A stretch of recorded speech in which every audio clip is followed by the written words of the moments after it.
অশেষ কৃপা হলে মায়েরা মা হতে পারেন। আস্তে, কাউকে না ডেকে নিজের জায়গায় বসে কান ঠিক রেখে শুনে নিন। এ জগতে সবাই কিন্তু মা হতে পারে না।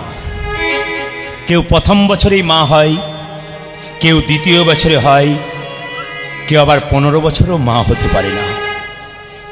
যারা মা হতে পেরেছেন তাদের আনন্দ খুব, কিন্তু আপনার পাশের যে বাড়ির মেয়েটা মা হতে পারে নাই, তার যে কত যন্ত্রণা সে ছাড়া কেউ অনুভব করতে পারে নাই। আপনার পাশের বাড়ির কেউ যদি মা হতে না পেরেছে তাকে সান্ত্বনা দেবেন, ঈশ্বরকে ডাক, তুইও মা হতে পারবি। রাধে রাধে। জগন্নাথ দেবের কৃপায় মা হবার অপেক্ষায় বসে আছে কে? তার স্ত্রী দ্বারিকা দেবী। জগন্নাথ দেবের মন্দির থেকে দ্বারিকা দেবীর স্বামী কৃষ্ণমন, কই গো, আমি এলাম। এসেছ স্বামী? মাথায় কাপড়টা নিয়ে, গলায় কাপড় দিয়ে, এক ঘটি জল নিয়ে পা দুটো ধুইয়ে দিল। আমি আপনাদের বলতে চাই, তীর্থস্থান থেকে কেউ যদি আসে তবে তাকে পা দুটো ধুয়ে দিতে হয়।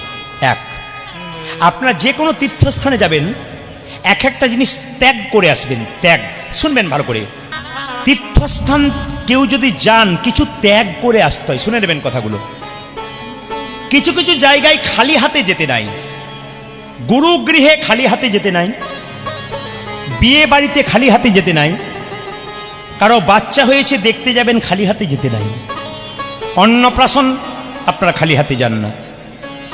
কোনো তীর্থস্থানে গেলে খালি হাতে আসে, খালি হাতে যেতে নেই। শুনবেন ভালো করে। আর তীর্থস্থানে গেলে কিন্তু একটা জিনিস ত্যাগ করে আসতে হয়।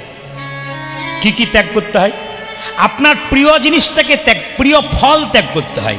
যেমন ধরুন, আপনি আপেল, কলা, লেবু তিনটেই খেতে ভালোবাসেন, খুব প্রিয়। তীর্থস্থানে গিয়ে ভগবানের কাছে বললেন, প্রভু আমার আপেল, কলা, লেবু তিনটেই প্রিয়, আমি আপেল তোমার চরণে ত্যাগ করে গেলাম, যতদিন বেঁচে থাকবো আমি আর আপেল খাবো না। খুব মাথায় রাখবেন যে যেখানে বসে আছেন। ও ভারী হয়নি, রাজা বলছে ভারী হয় নাই। রাজার ঝোলা কোনোদিন ভারী হয়? রাজার ঘরেই তো ভারী আছে। আচ্ছা ঠিক আছে, হবে হবে হবে। আপনারা দিন, একটু ভক্তি ভরে দিন। হ্যাঁ, ওই যে নীল কাপড়, নীল পাঞ্জাবি পরে আছে ওই বাবার কিন্তু ঝুলি ভর্তি হয়ে গেছে, কিন্তু ওনারা জায়গা নেই। আচ্ছা হবে হবে, কারো কম হবে কারো বেশি হবে। শুনবেন মায়েরা, এইদিকে তাকান।